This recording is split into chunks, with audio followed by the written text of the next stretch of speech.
Reading with your kids. Hola, niho, konnichiwa, assalamu alaikum, shalom, mahaba, ja, bonjour, namaste, jambo, bienvenidos. Hey, my name is Jedley. I am so happy to welcome you to Reading with Your Kids. We are coming to you from the beautiful, wonderful, historical neighborhood of Reedville. It is so cute. It's such a nice neighborhood. Reedville is located in the southwest corner of Boston, Massachusetts. I'm telling you, we are so very happy and so very honored that you are joining us in our mission to help all families grow closer through reading. We do that by sharing fun, thoughtful, and thought-provoking conversations with fascinating people who just happen to be writing books for kids of all ages. Please be sure to tell all of your family and friends about the show and let them know that they can hear us on the WREB AM/FM 24/7 radio network. And they can find us on the iHeartRadio app, Spotify, Good Pods, Apple Podcasts, Amazon Music, Audible, Podcast Addict, Podknife, wherever you find your favorite shows. We are celebrating middle grade novels, fantasy middle grade novels today. Our first guest is A Guglich. He is celebrating Piercing the Veil. And later in the show, we will be meeting Malia Manakea. She'll be here to celebrate Lay in the Invisible Island. This episode of Reading with Your Kids is brought to you by My Sister Wants an Elephant, the Reading with Your Kids certified great read written by Lynn Podrat. My Sister Wants an Elephant is a true story of two siblings who team up together to convince their mom to let them own a couple of wild animals as pets, and a mother who just might be persuaded. This book is full of fun and humor. It's a good lesson on not giving up on your dreams, no matter how truly wild they may be. Our certified great read panel gave it 5 stars. They love this book. You and your kids are going to love it too. My Sister Wants an Elephant. Beautiful book written by Lynn Podrat.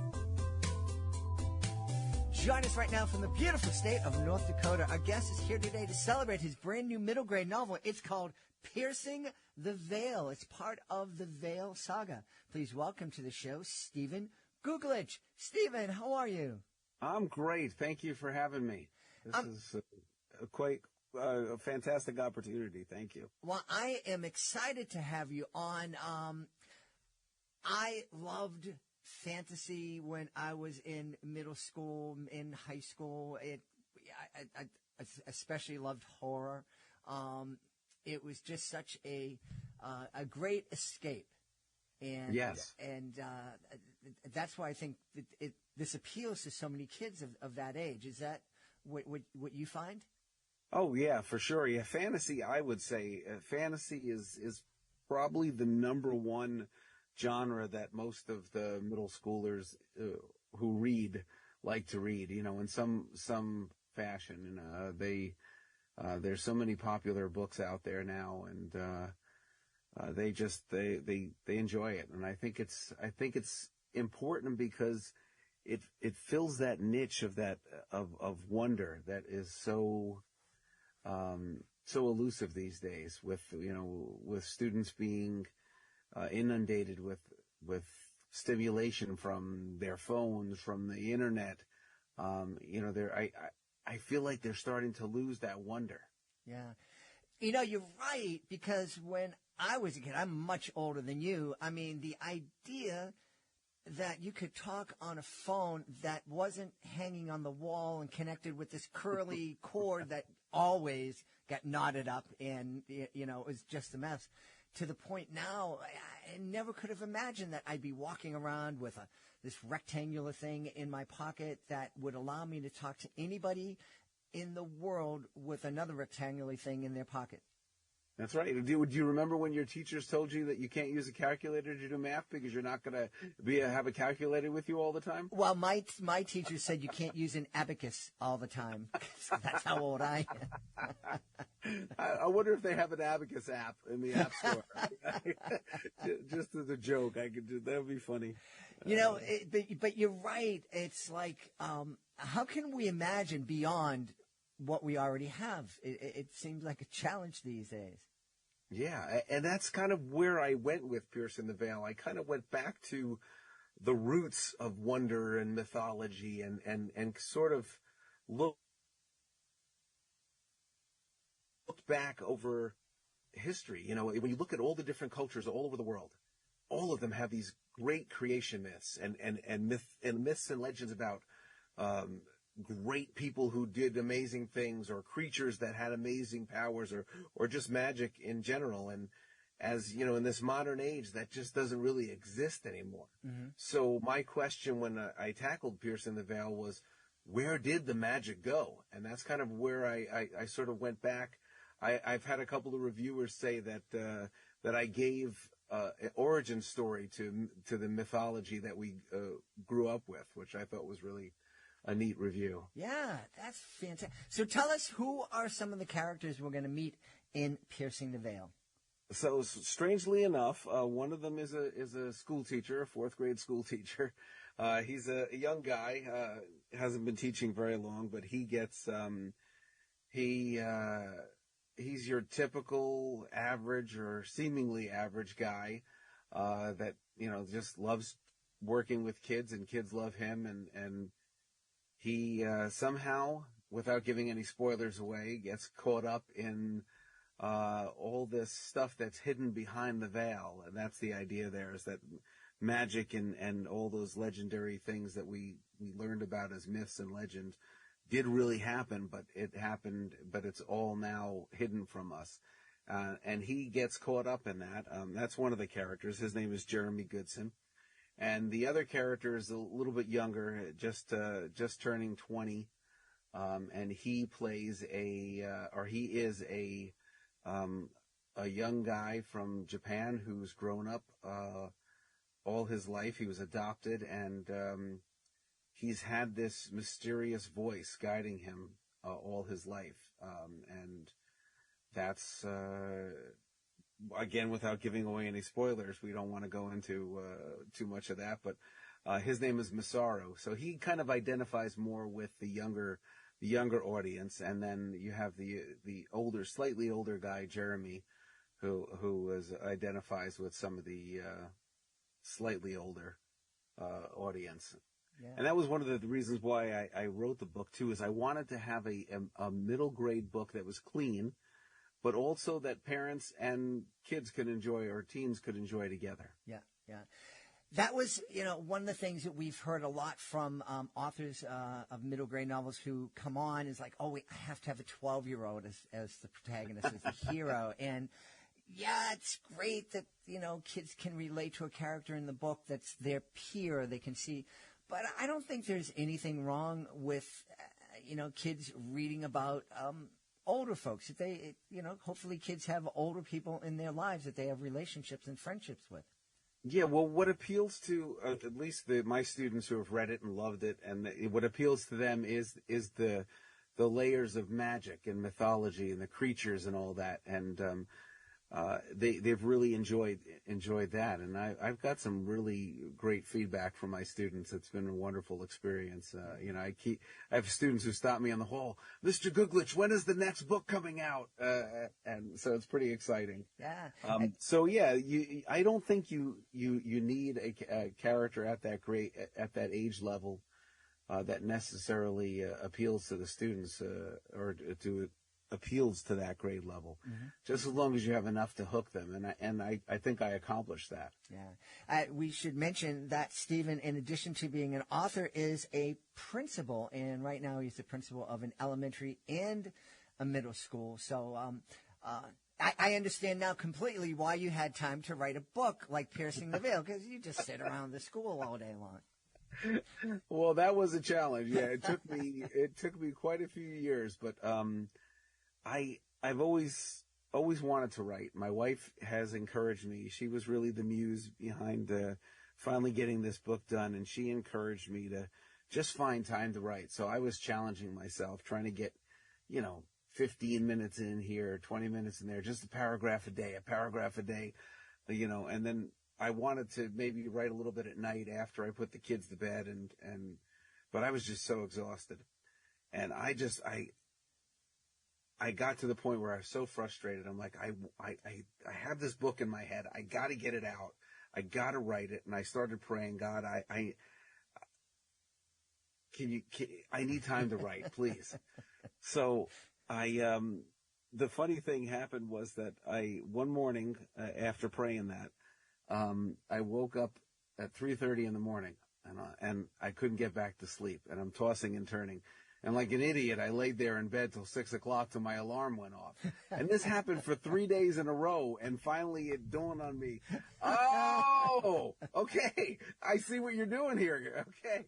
So as tough as it was to get up the third day, at 3:30 in the morning, I got up, made my coffee, did my devotion, and sat down to write. And man, I did some of my best writing when the house was quiet and no one was around, and it was awesome. So I'd write for, about an hour and a half to 2 hours, before it was time to go to work. And, and that's really where I got the bulk of my writing done. Every now and then, when I have a holiday or some time off, I'll take a couple of hours in between other things. But,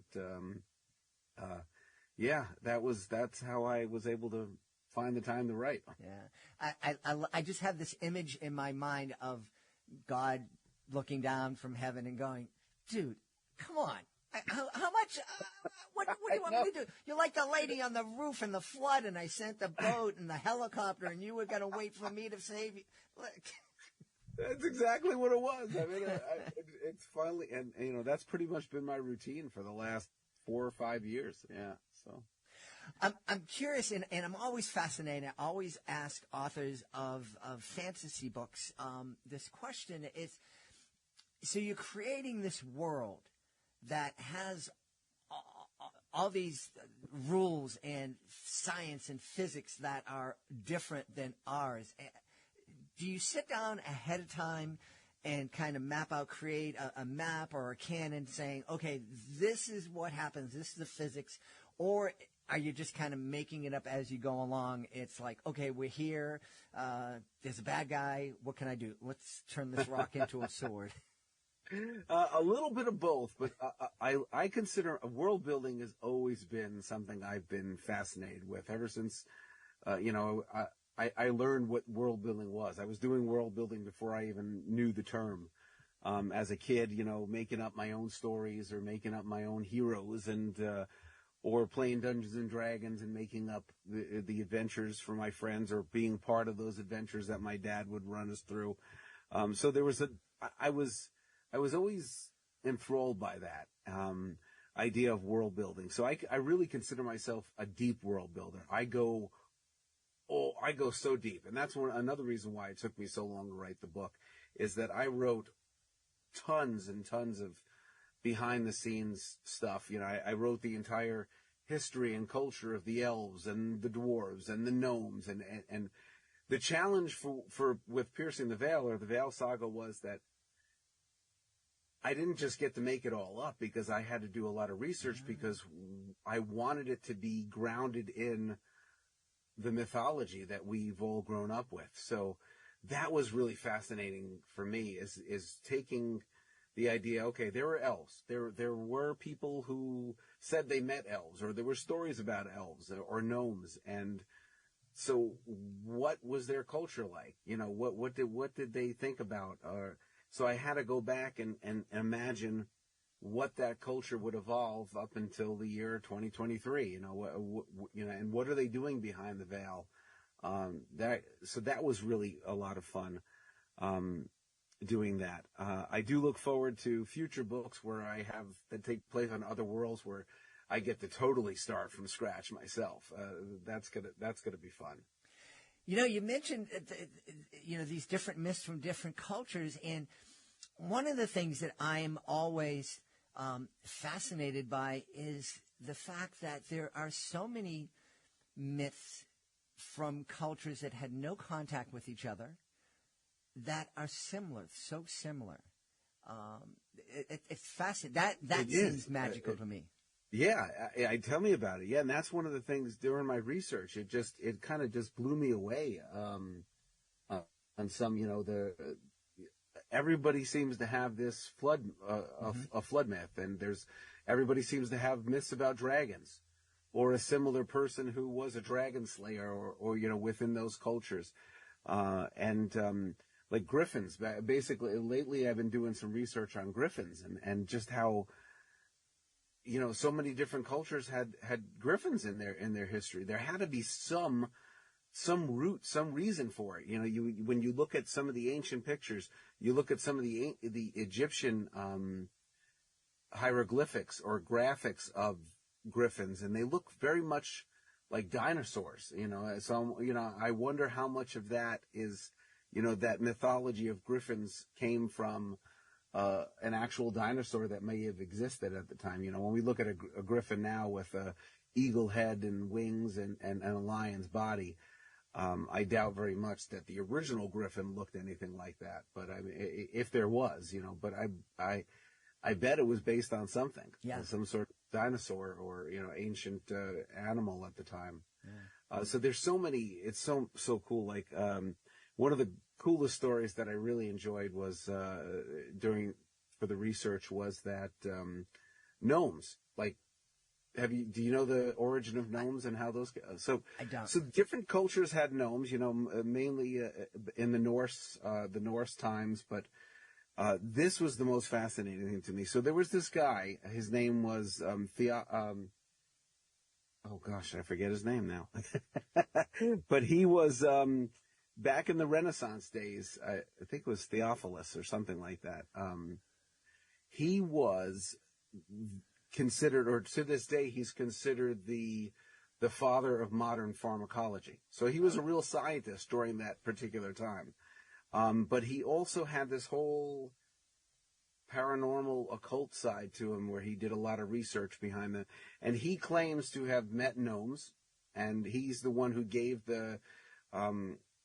who started calling them gnomes. Like he said they called themselves nyms, and then that word nym became gnome, and that's how we know gnomes these days. But Paracelsus, that was his name. Yeah, now I remember. Yeah.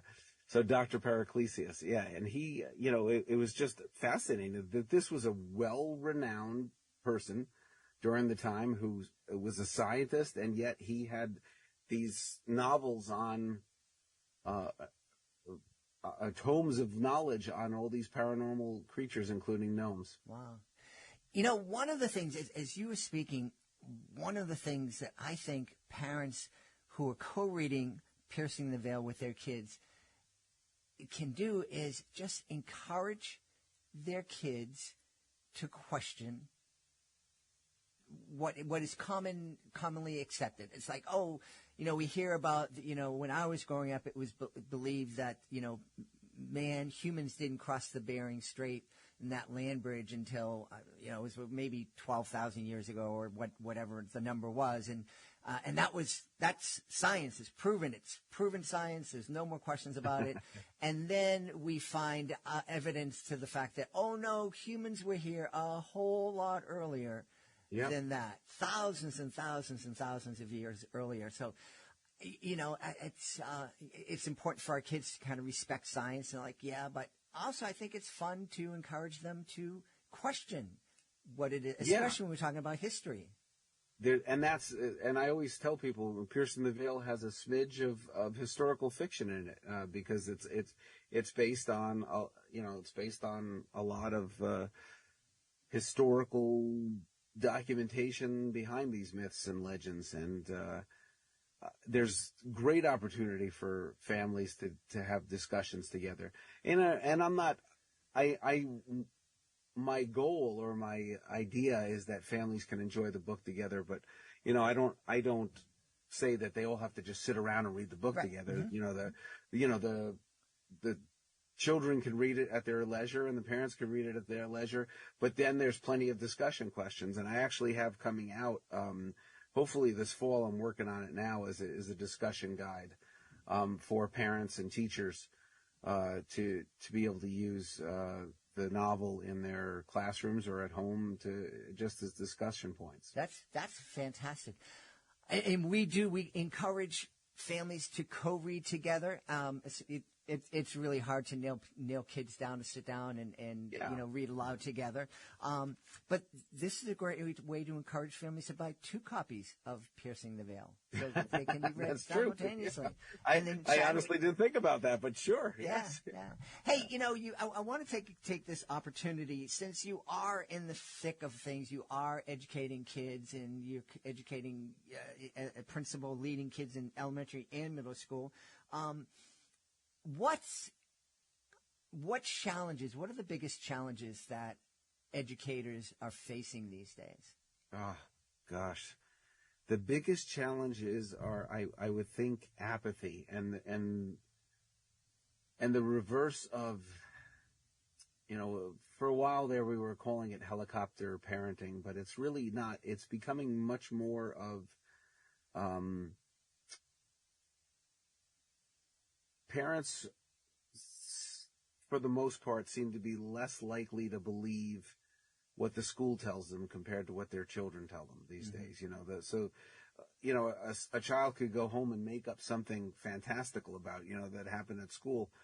And the next day I'll get a phone call about, this happened. And I go to investigate, and nothing like that ever happened, but there's that knee jerk reaction to take my kid's word for the gospel, for the truth, and just go from there, instead of taking time to step back. Okay, let me investigate this. Let me find out, I'll call the teacher. I'll see what happened. And there's a lot of that. That's what we deal with a lot. And with that, we're also noticing that parents are, they tend to buy into what their children are telling stories about, but they're also not as involved in other ways. One of the things that I'm trying to promote a lot in the schools is reading together, reading as a family, reading the same book, and not just my book, because I have kids that in my school that would not be able to read my book because of certain middle grade themes that are in there. But so younger kids just having time to read a good book together and have fun. Like right now, we're doing something really exciting at our school.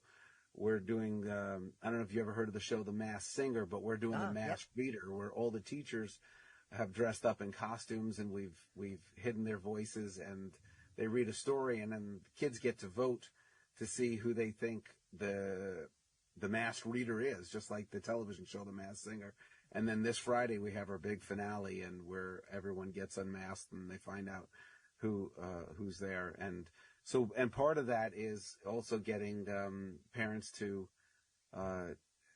watch the videos with their kids at home too.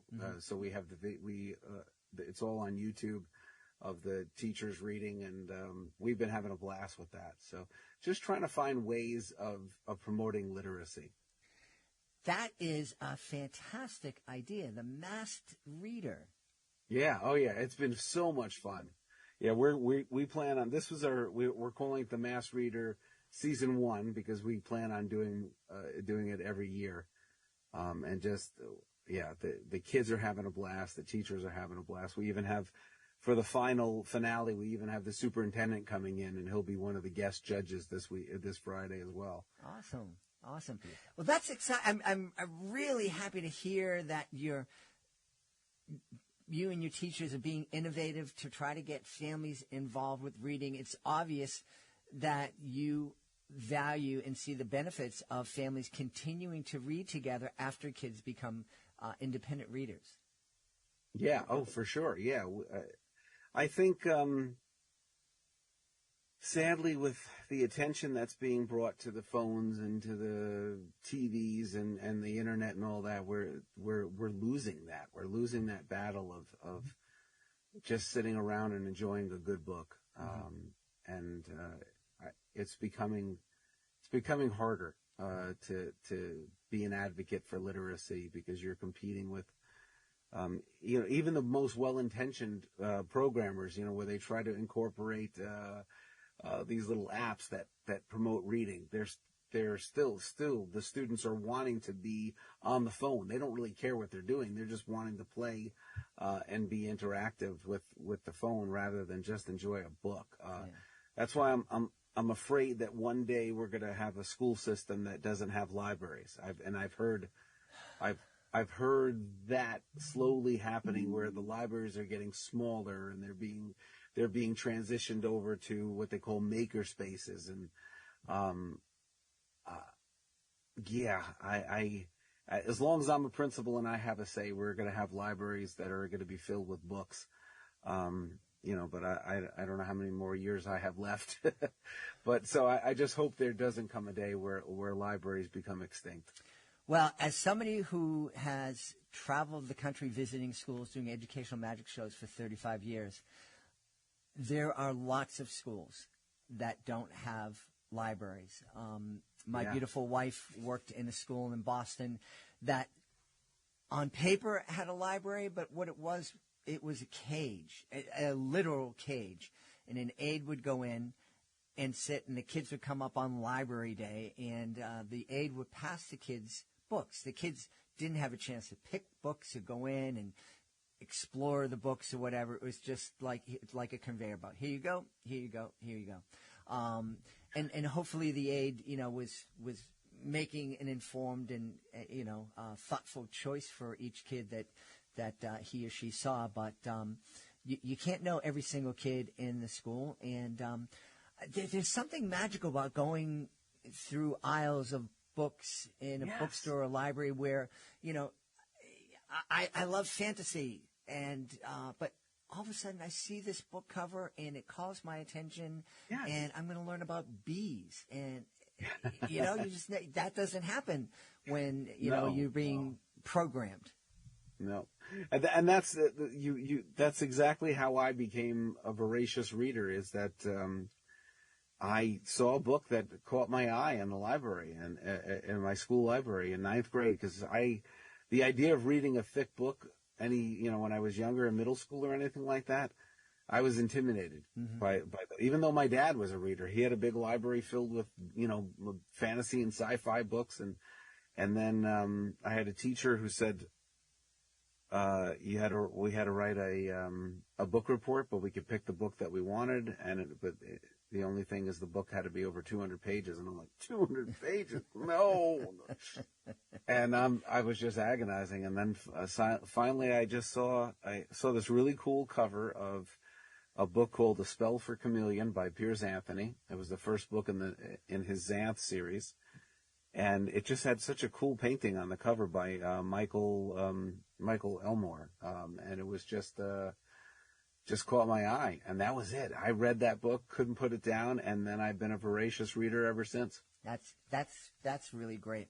And, one thing going back, you were talking about parents, and one of the challenges you're facing is parents coming in and just believing the kids, and when there's an incident, they come to the school with their fist up. It's kind of like a reflection of the tribalism that we see in our society, where, I'm on team red, I'm on team blue, and we can't talk to each other, and it's always a battle between us. The one place we can't afford to have tribalism happen, I don't think we should be having it anywhere, but we especially can't have it in schools. Parents and educators have to become partners. That's right. I 100% agree with that, and I tell the parents that all the time. One of the things that, I have 4 kids, and I love them dearly. My wife and I are their biggest advocates, but if they come and tell me something, I'm going to investigate first. I'm not going to jump to conclusions. I'm not going to want to go straight to the superintendent and complain. I want to go to the source and find out,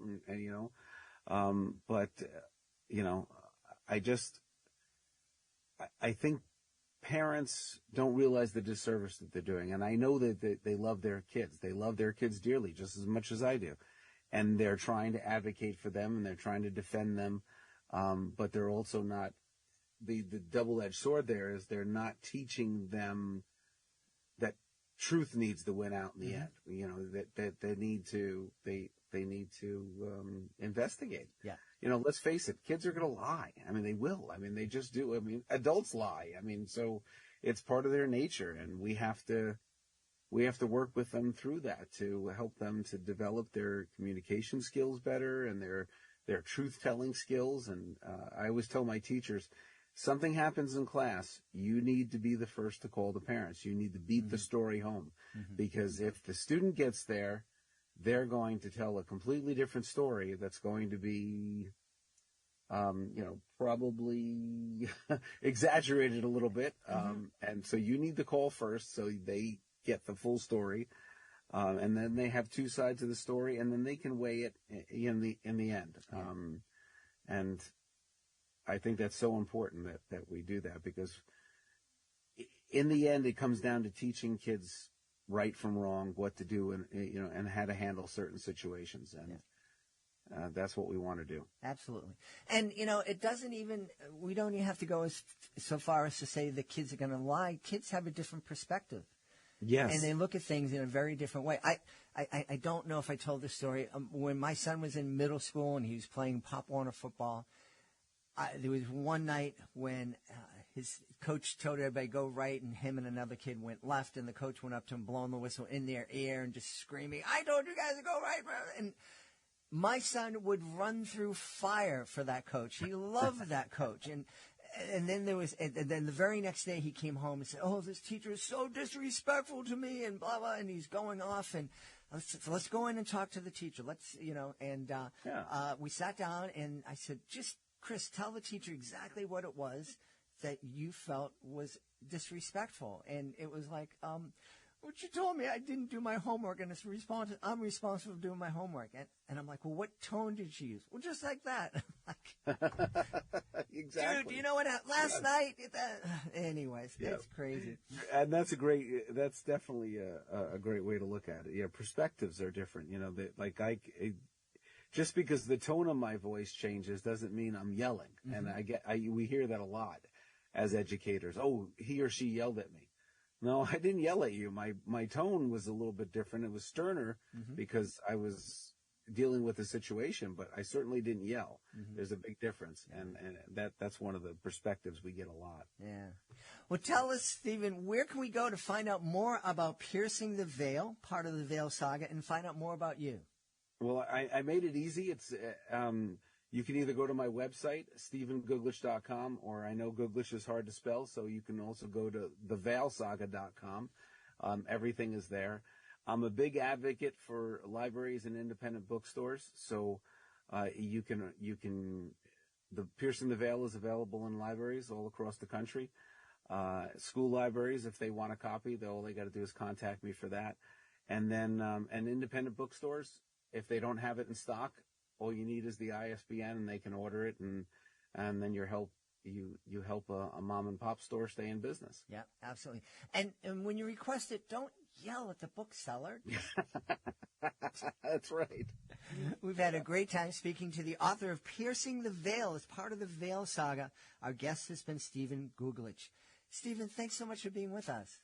Yes, thank you for having me. This has been a fun time, a definite pleasure. Are you looking for a creative way to bond with your kids? Let me tell you all about Drawing with Your Kids, the ultimate destination for artistic adventures. Join us as we dive into the wonderful world of children's books with renowned illustrators guiding you step by step. From beloved characters to whimsical scenes, unleash your imagination and create cherished memories together. Whether you're a seasoned artist or just picking up a pencil, there's something for everyone at Drawing with Your Kids. Please visit our website, readingwithyourkids.com, and click on the Drawing with Your Kids link at the top of the page and let the creativity flow. Drawing with Your Kids, where every stroke brings stories to life. Join us from the wonderful state of Colorado. Our guest is returning to Reading with Your Kids to celebrate her brand new book. It's called Lay in the Invisible Island. Please welcome back to the show, Malia Monakea. Malia, how are you? I am so happy to be here today. Malia has this huge smile on her face, and she's wearing a lovely, colorful dress, and there's color in her office, and it's just wonderful to have you on. A little bit of Hawaii just coming right through the camera, right? There you go. There you go. So tell us first about Lay. this is a character we first met when you were here before celebrating Lei and the Fire Goddess. Yeah, and now she's gone through quite a bit of internal self-discovery and self-actualization, and she goes by Lei. She's comfortable owning her Hawaiian name. In the first book, she was a little tentative and definitely leaned toward Anna more. But now she's Lei, she's come out the other side, she's faced fire, and is now more concerned about her best friend who happens to be missing something. Wow, this is... I have to say, I haven't traveled to Hawaii yet. I just listened to a memoir by a public servant from Hawaii, and she spoke so eloquently and beautifully about the states and about the people and the culture, and it's a part of the United States, but it's its own unique thing as well. It definitely is. Yes, it's really unique because, as you said, a lot of folks view it as part of the United States and this great tourist destination or travel destination, and it definitely is that, but it's so much more.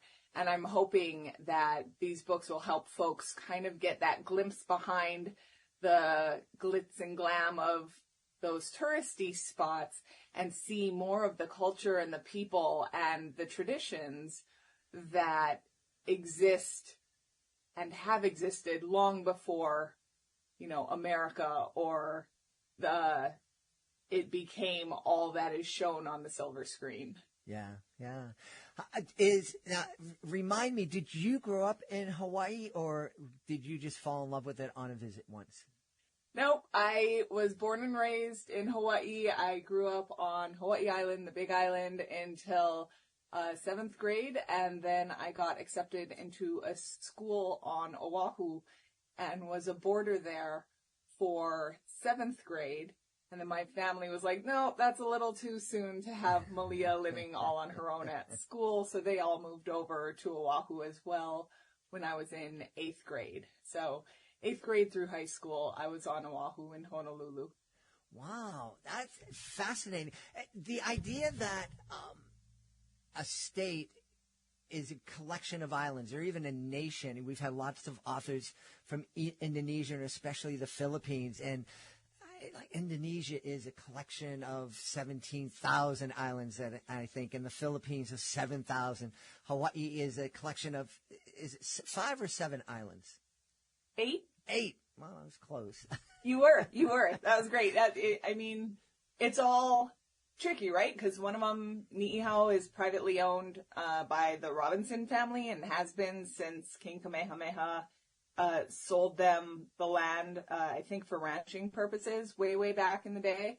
But it's fascinating because they've been able to maintain the culture so very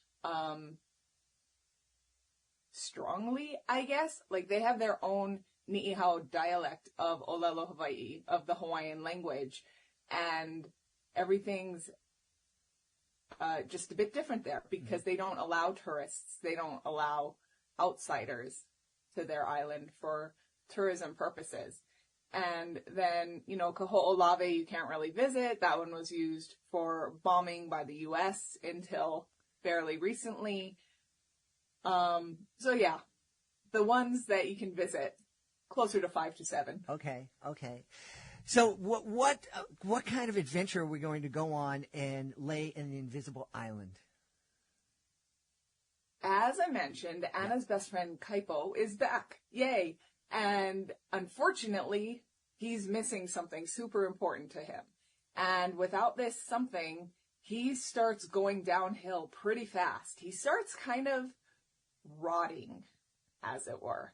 So they need to figure out how to get his precious item back, and that leads them on an adventure to an invisible island, which I did a bunch of research in this story and learned about the Cloudlands in Hawaii, learned about this island where perhaps some of the gods had originated and where the Menehune might still live.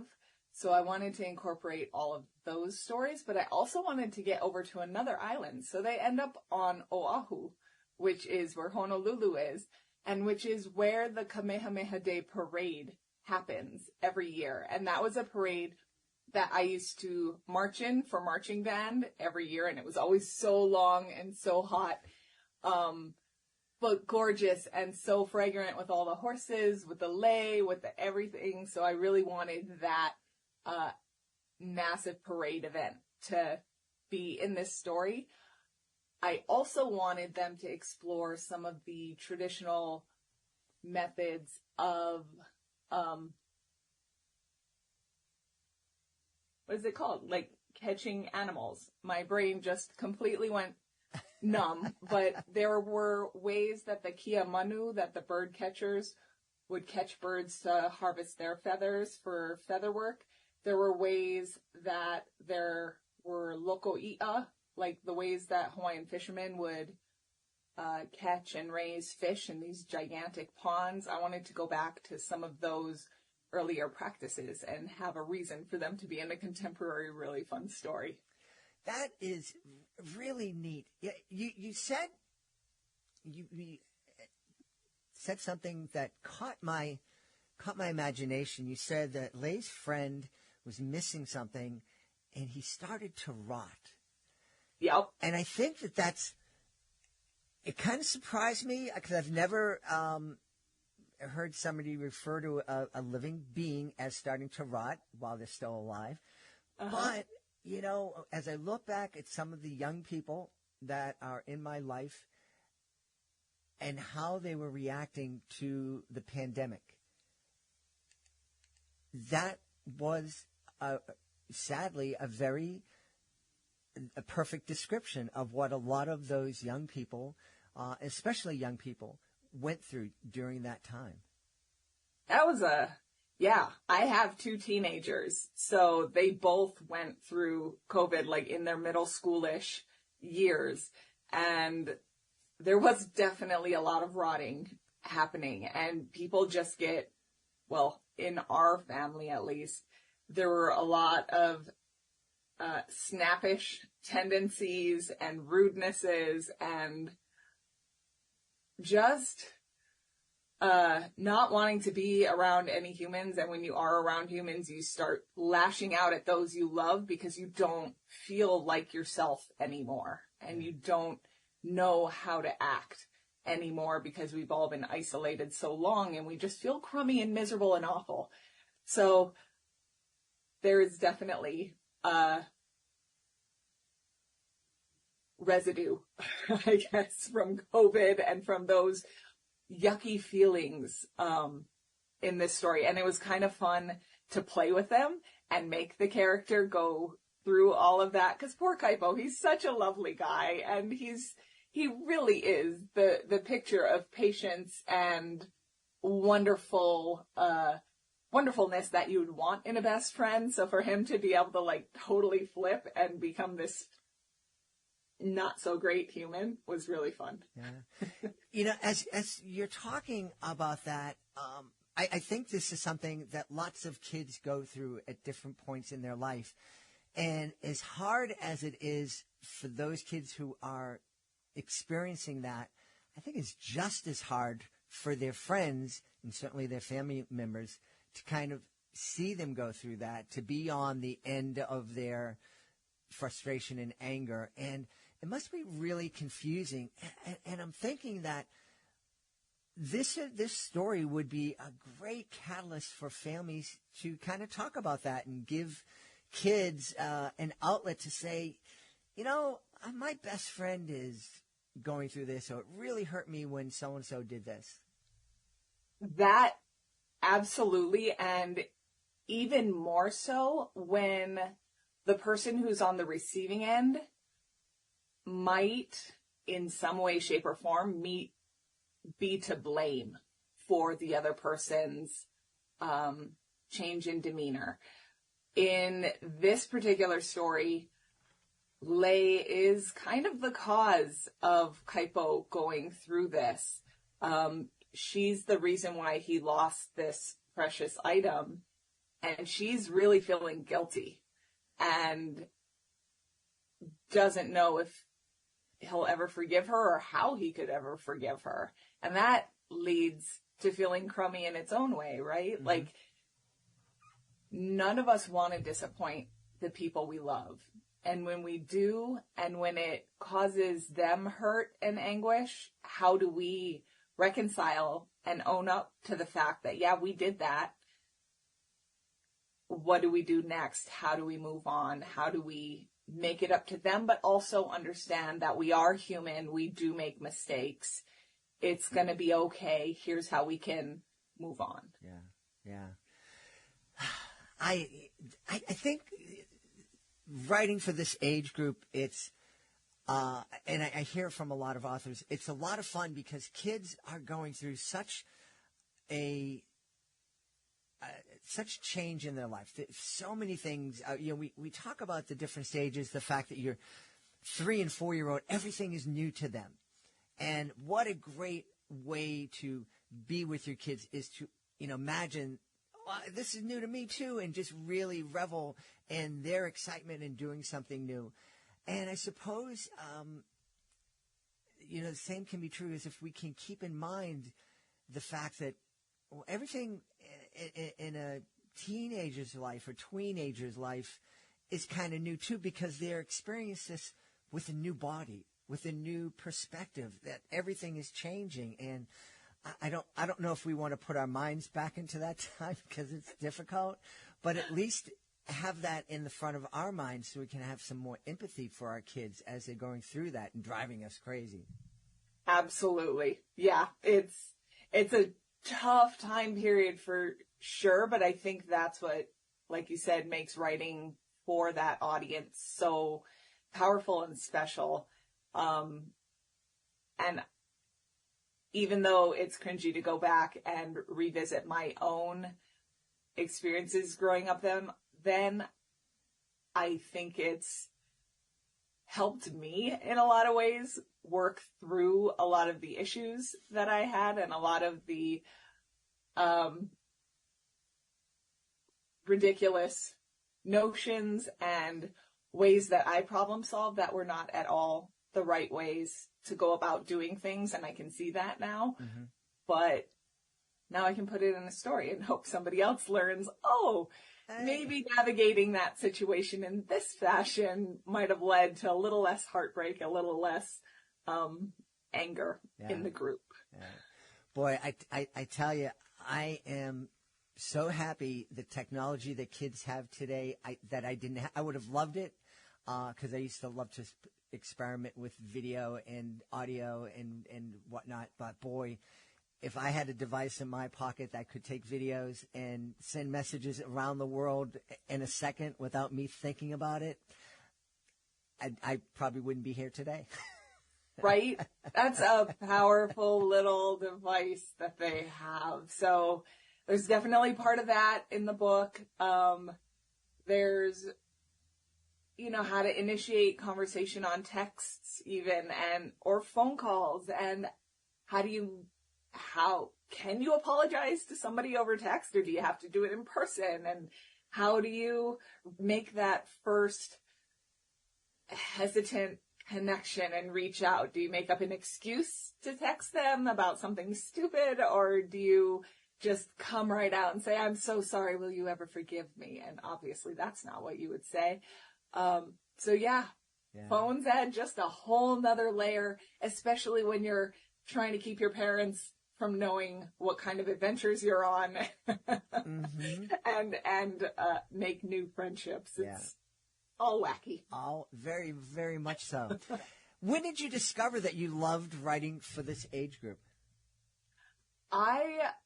When my son was in this age group, basically, he was very into Percy Jackson, Rick Riordan, all those Greek mythology books, and I really wanted him to know more about our culture and our stories and our legends, because they're just as awesome. And funny, a teenage boy didn't want to listen to his mother and her stories. Unheard Wild. of. I know. I was basically Tutu in the first story, and he was like, no, not happening. So I was like, all right, maybe if I can get all of our stories into a book, onto a shelf next to Rick Riordan, I stand a chance at him understanding where we came from. And I did research, and I couldn't find anything about my culture for the middle grade space for the 8 to 12-year-olds. And I was like, all right, I'm just going to write it and see what happens and hopefully get it to a point where it's good. And with the help of many, many people, I had Alan Gratz on this. I had Andrea Wang on this. I had amazing mentorships. We got it to a point where it is palatable and exciting and fun and on the shelf now with all the other Rick Riordan Presents books. And it's helped a lot of kids see themselves in a story for the first time, and helped a lot of other kids have be able to peer, like I said, behind the curtain and see what Hawaii is really like. So that's kind of, it all came from me wanting my son to know more about who he is. Well, that is a wonderful outcome. And now not only can your son find out, but all kids can find out a little bit more about your home and your culture.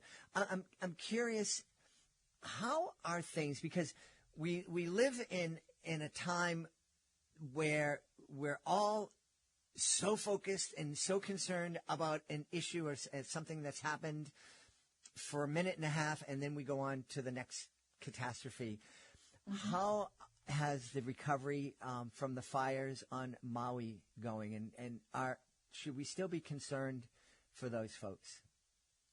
I've been trying to follow. It's a lot. It's hard to follow when you're not there because, as you've said, news moves on to the next catastrophe unless you are living there and seeing the local news.